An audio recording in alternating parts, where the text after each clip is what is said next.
some people that got stranded on an island, and I think it was 6 or 7 were Asians, and there was 1 American. And as soon as they got stranded on the island, they had to divvy up the jobs. And 1 Asian was given the job of fishing. The other one was hunting. One of them got a job of gathering firewood, you know.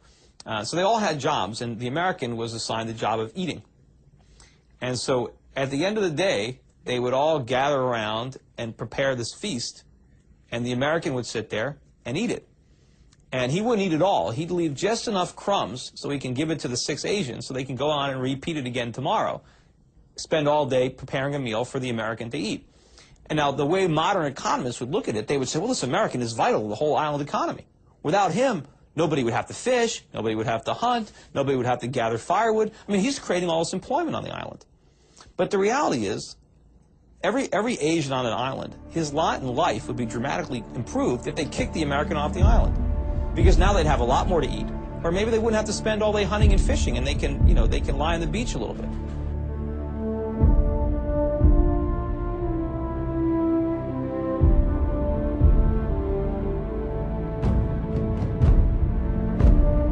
Why do you think that a recession is coming, and just how bad is it going to be?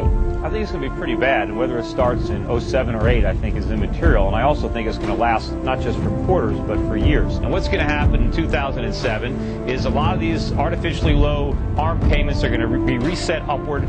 You're going to start to see both the government and the lenders reimposing lending standards and tightening up on credit. And you're going to see a lot of the speculative buyers turn into sellers. And these sky-high real estate prices are going to come crashing back down to earth. What's going to happen now is we're going to see the subprime type loss scenario unfolding in other asset classes, such as bonds backed by auto loans, credit card debt, and that's really going to, you know, pull the rug out from under the consumer. You've got these cronies in Washington. They're like little kids with a chemistry set, and they keep on throwing these chemicals together, trying one thing after another. They hope they're going to stumble on a miracle, but they're going to blow us all up. Where are the real conservatives? There was one, you know, Ron Paul, but they drummed him out of the Republican Party. He's talked about all this, he's warned about all this, but everybody has ignored him, and others like him. I mean, I get marginalized in the mainstream financial world, just like Ron Paul has been marginalized in the political world. Ron Paul really has no business being on stage as a legitimate representative of Republicans. So, Congressman Paul, and I'd like you to take 30 seconds to answer this. You're basically saying that we should take our marching orders from Al-Qaeda. Are you suggesting the United States of America caused the attack on 9/11? That Ron Paul is a no one who wanted to make a name for himself. Another question about electability.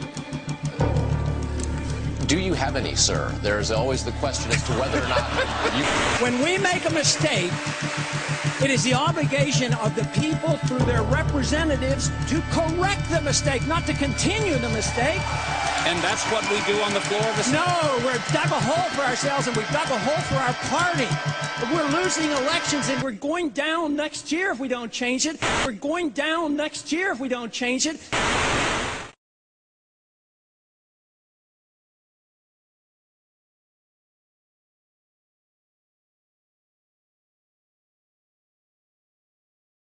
Give this man his due. Back then, in the height of that bubble, in the height of that party, he did. Ron Paul knew and said then that something was wrong with our financial system a long time ago.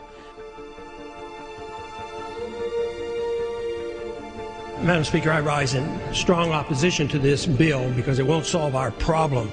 It is said that we're in a liquidity crisis and a credit crunch, and all we need is more credit. The Federal Reserve has already injected over $1 trillion worth of credit, and it hasn't seemed to help a whole lot. Injecting another $600 or $700 billion will not solve the problem.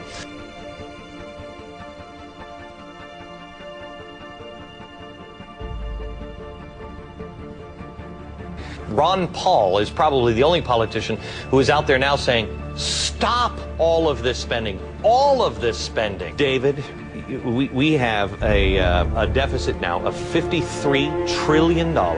That means that every American has an implicit mortgage of over $175,000 each. Each household has an additional implicit mortgage of over $400,000 each.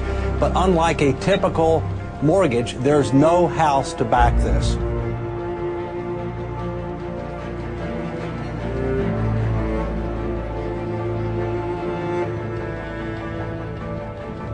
This is the reality of the crisis in the U.S. economy. People who used to own their own homes are living hand to mouth on land once occupied by those less fortunate. In the last month, some 60,000 houses were repossessed, their occupants forced out when they could no longer meet ever-increasing mortgage payments.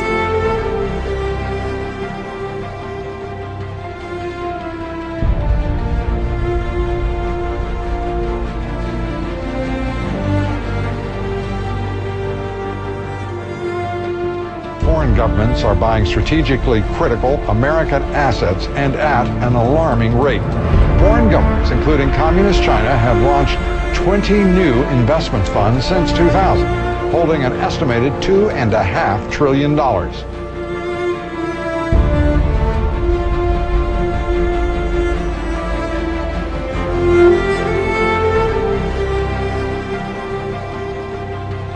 Long term, this is disastrous because everything we're doing here, everything we've done for 6 months, we've already pumped in $700 billion. Here's another $700 billion. This is going to destroy the dollar.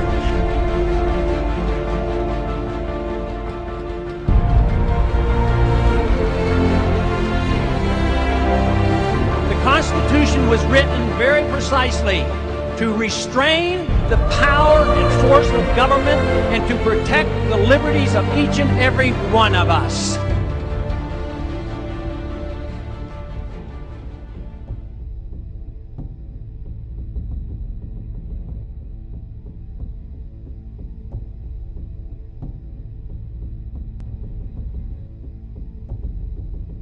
This has nothing to do with free market capitalism. This has to do with a managed economy, an inflationary system, corporatism, a special interest system. For the past several years, everybody thought we had a real economy. We didn't. We had a bubble. All we did is borrow trillions of dollars from the rest of the world, and we blew all the money on consumption. We can't pay the bills. The asset bubbles that were inflated by reckless monetary policy are deflating around us. We're looking at a symptom. We're looking at the collapsing of a market that was unstable. It was unstable because of the way it came about.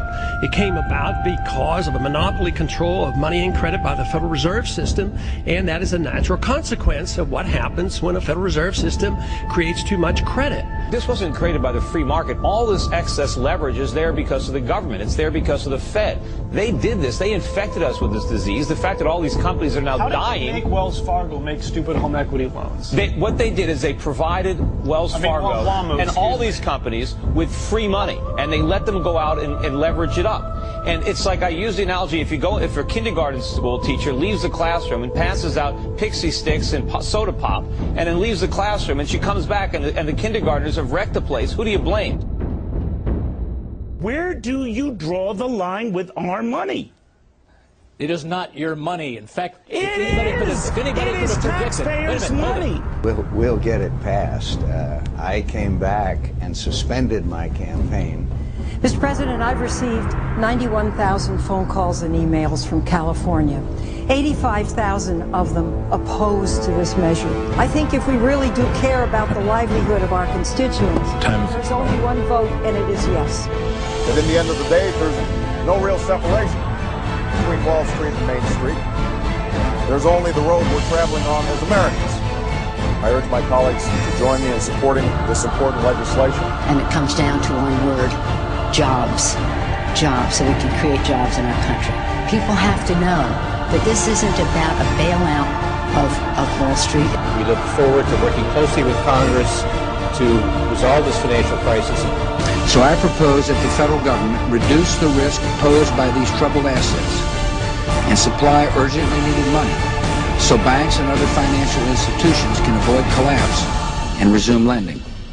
And here we Investors unloaded stocks in a frenzy on Monday. It came on the heels of another interest rate cut in the U.S. More than 500,000 Americans lost their jobs in November. Congressman, this is getting out of control. What we're doing today is going to make things much worse.